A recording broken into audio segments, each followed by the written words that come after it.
Welcome, everybody, to the Do Nothing Project. Hey, Ruth. Hey, Ann. Hey, Sue. Dina. What's up, Fred? Thank you for moderating. And Andrew, too, in the blue font. Cheryl.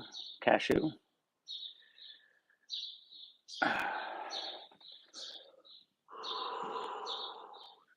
Hey, Paul. And Sandy. Thank you, Fred.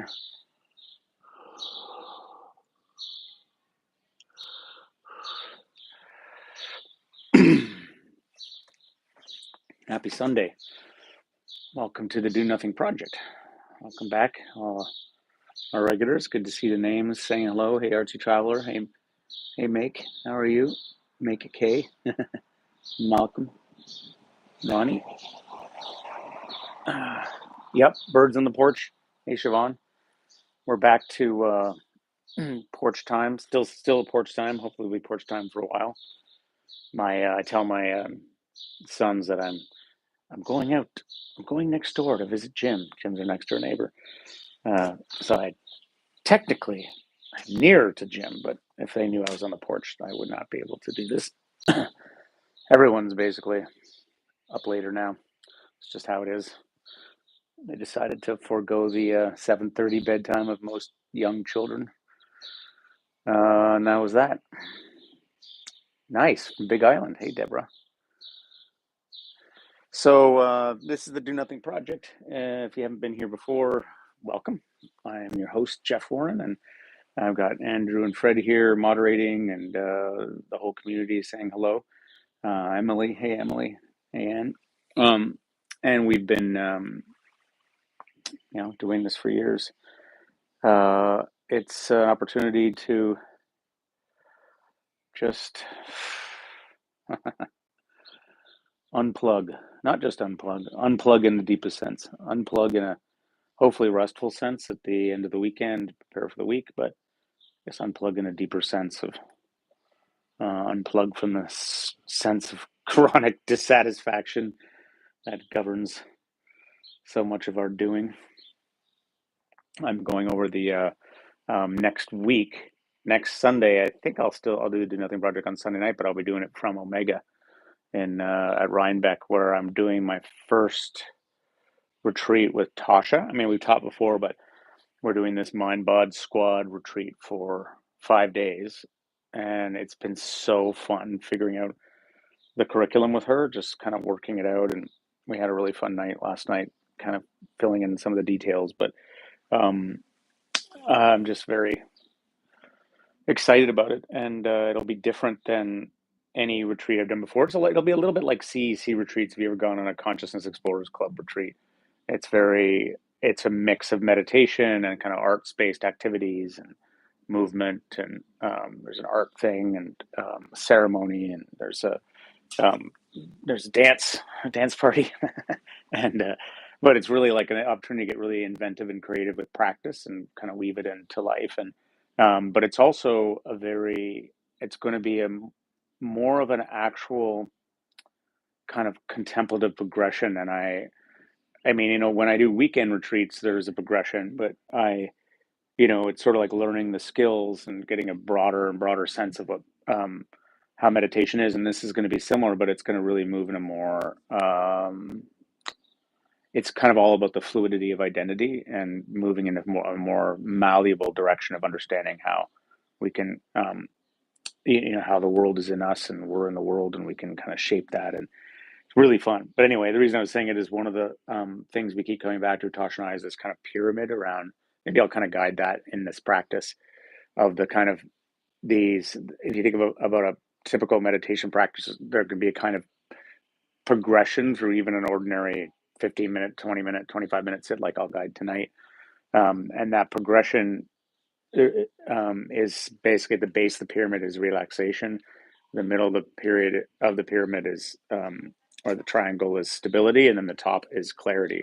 And you can't really get to clarity until you start by getting relaxed and soften the body, and then things start to get a little bit more stable. And based on that stability, you can start to have more clarity around what's going on. And when you're getting to the point where, if you start out, as I often used to with meditation, where I go right to the clarity, like I go right to these kind of more heady type practices, but I wasn't relaxed first. I would get very agitated. So if you're ever having an experience of a lot of thinking and agitation, it's because you haven't got that baseline of that base of relaxation and stability, and so it's kind of a nice diagnostic. You kind of see where you are, and you can kind of, cycle down as needed to try to get more relaxation. And so it's sort of going to be a kind of loose thing. We have a theme of the first day is going to be more about relaxation, the second day is about stability, third days and fourth day are kind of about really clarity, including going into more of like a non-dual clarity, and then we have kind of a day and a half or day for like an integration.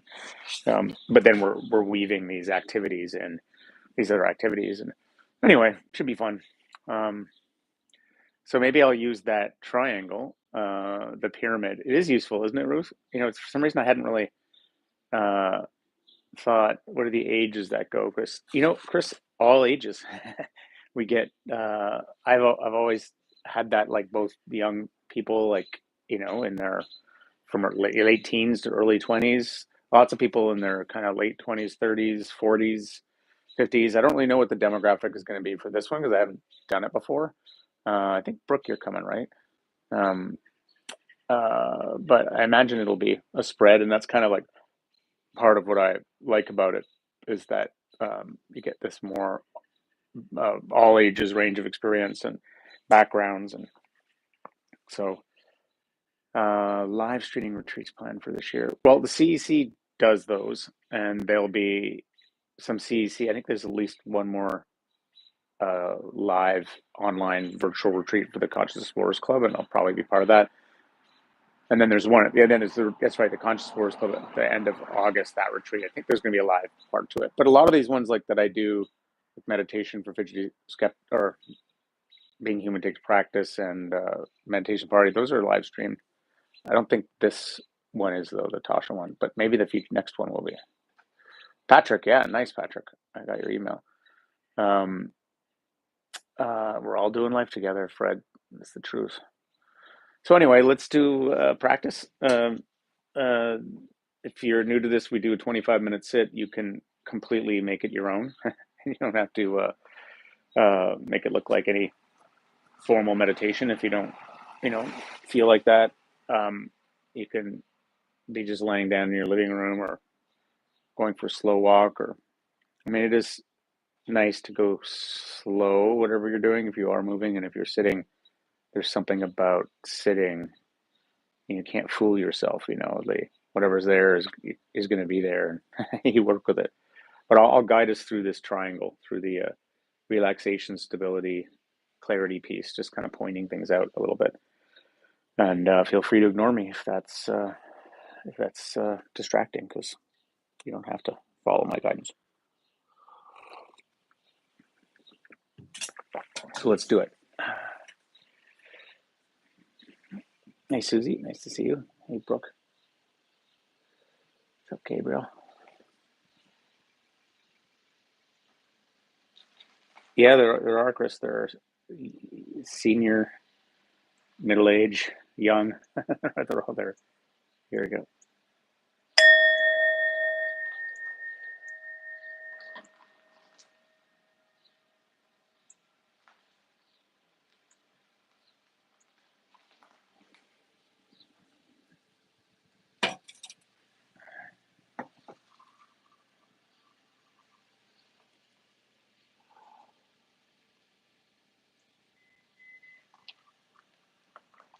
Okay, so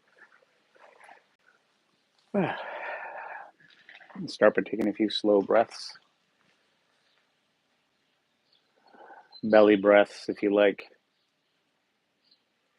Breathing down into the belly, that's just really good for putting on the parasympathetic brake.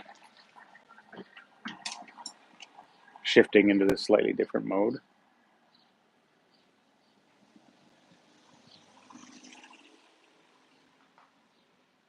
And it's like, oh yeah, I got a body here. What does it feel like to have a body? Does it feel like to breathe into your belly? Stretching up on the inhale and kind of riding that little pulse of release as the diaphragm relaxes on the exhale. Letting that be an encouragement to find your seat. Notice the contact with the ground.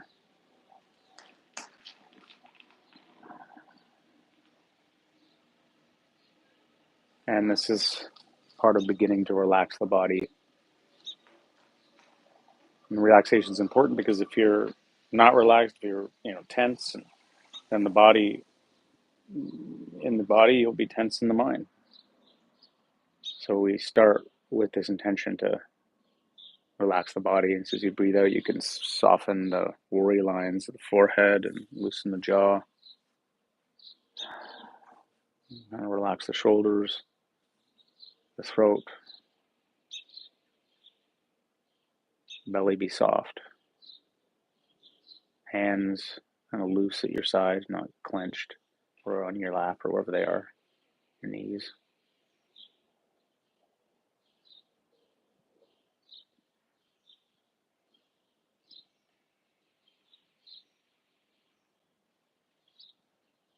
The body is often a relaxing thing to pay attention to. So you can choose a home base if you like.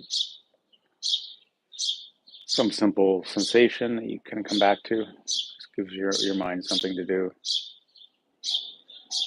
It can be the breath or hair on your skin, point in the body, tingles in the fingers. It can be the sense of the whole body sitting. This can actually create, it's an effect of a certain amount of stability can be created here, including when you have your eyes open. Just noticing the whole body. And some people find really relaxing listening to sounds like the birds are chirping in the background around me or whatever's happening in your environment. But don't make a big deal of it. It's just delicately staying with these sensations, or just not even doing that, just being a body, abiding, surrendering, breathing out, softening any rigidities in the body. I'll come back in a bit.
And relaxation is a lot about patience, about not being in a rush, not creating any urgency or grippy friction, anticipation. Instead, kind of letting that go and letting it then kind of unspool in its own time. Anytime you feel like extending the out breath a bit for one or two breaths, that can help. And you can kind of begin to move into this stability part here, which can just happen through being devoted to your home base as you get more and more sort of delicately sunken into it. But it can also come from having a particular intention of steadiness or timelessness. Sometimes I do this by just imagining I'm like a mountain. It's the classic. You get this sort of this foundation that goes right into the crust of the earth,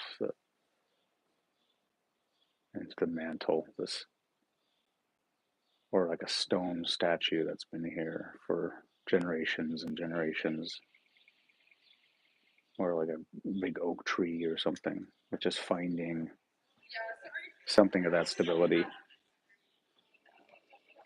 breathing up from the earth, breathing into the body, and breathing back down into it.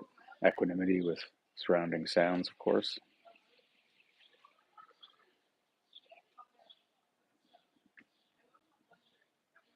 And it's like you're slowing down your body clock.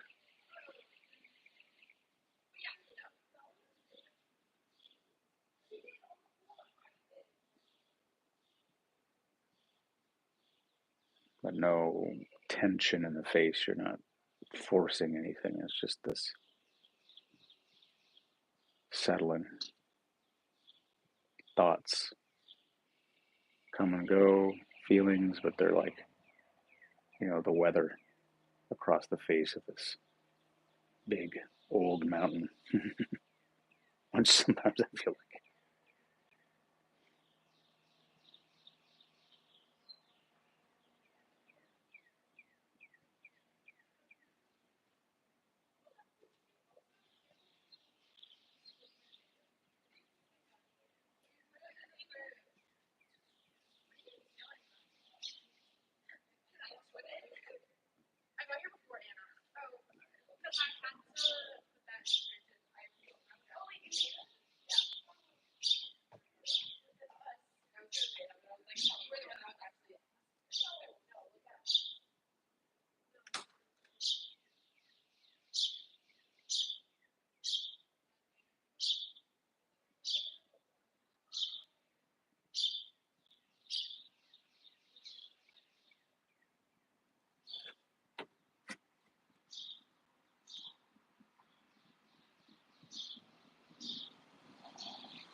So if you're still got lots and lots of thoughts and busy mind, you can play around with just kind of focusing on the relaxation piece, just extending the exhales, softening the body, trying to find some sensation that's sort of comfortable in the body you can hang out with. And a relaxed attitude, of course, too. And on the flip side, if you're feeling very relaxed, I mean, a little too, like you're falling asleep or kind of dozy, or things are kind of murky, you can emphasize the inhale a bit and breathe in, stretch up the spine, and you can get kind of curious about the delicacy of attention. Can you notice some texture in the sounds or the sensation? Can you get a little bit more, turn up the resolution on the clarity a bit, just to balance that downward kind of sleepiness that can happen.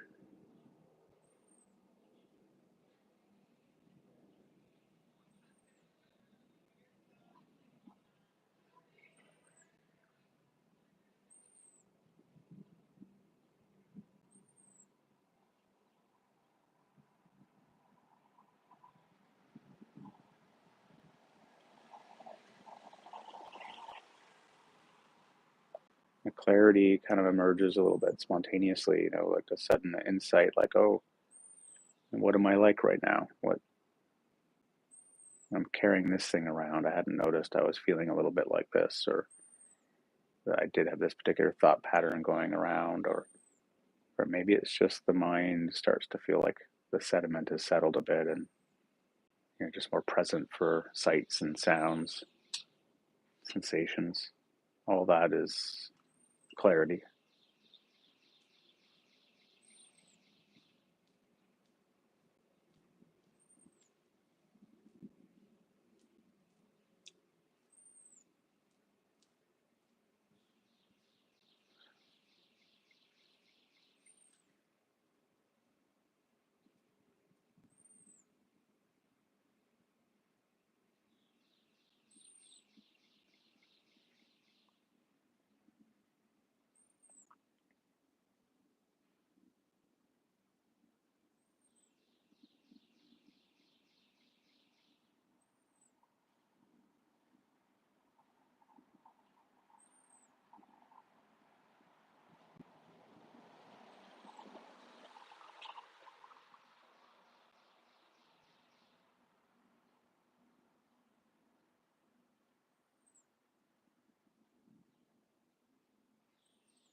seasons change, the rain falls, the sun comes out, the wind, the snow, still the mountain is unmoving,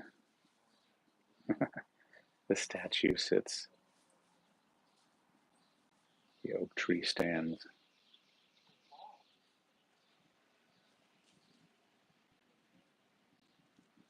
Finding something of that equanimity, rootedness, of course, always with a sense of humor about where things actually are. This can be a kind of more like a horizon line to aim for.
All right, so really simple orientation towards the end around a kind of a loving kindness practice.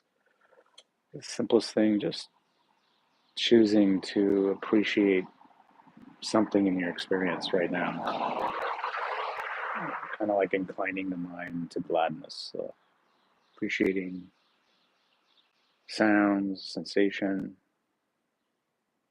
instead of being perfectly neutral with them, letting them kind of unfold in their neutrality. There can be this also sense of appreciation for whatever it is, for this opportunity to sit together, for your practice, for everything and anything.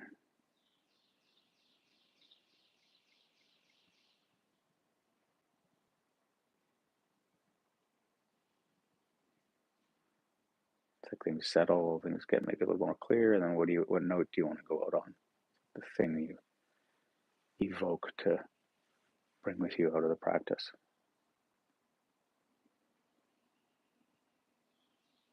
Cultivation.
Thank you for your practice.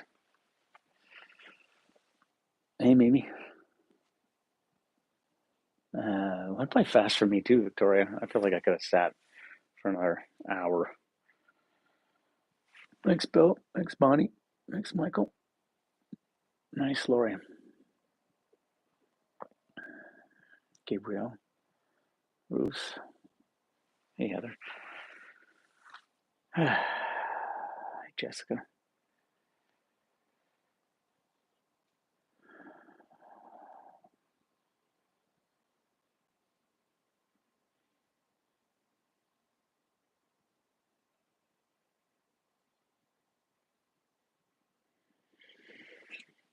Yeah, well, good to see everyone. I needed some nothing too, Abby.